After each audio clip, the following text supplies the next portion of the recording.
Mr. Harper, you are famous for your slam dunk, ¿no? Dice que poquito, sí, claro. ¡Uy, qué bueno! Ese se ha entrado. Un giro de 360 por el segundo. ¡Madre mía! ¡Madre mía!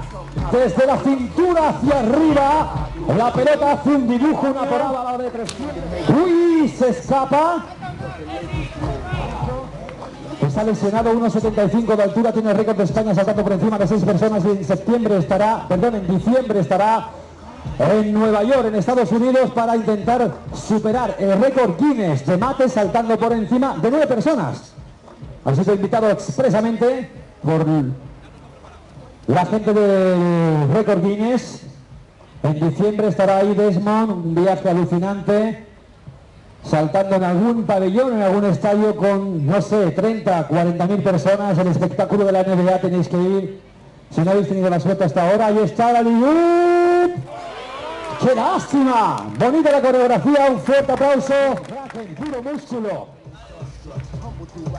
Ahí está, arriba, arriba, arriba,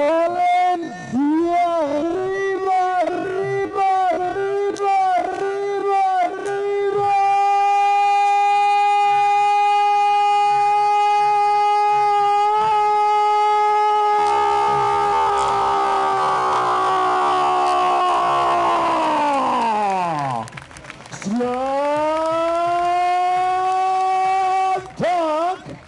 Kraken, qué bueno de espaldas, ¿eh?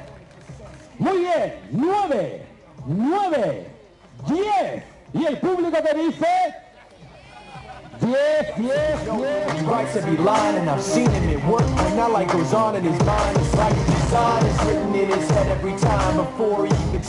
Vamos a hacer un concurso, ¿sí? ¿Queréis jugar al baloncesto? Hacemos un pequeño concurso y regalamos el último auricular de la mañana.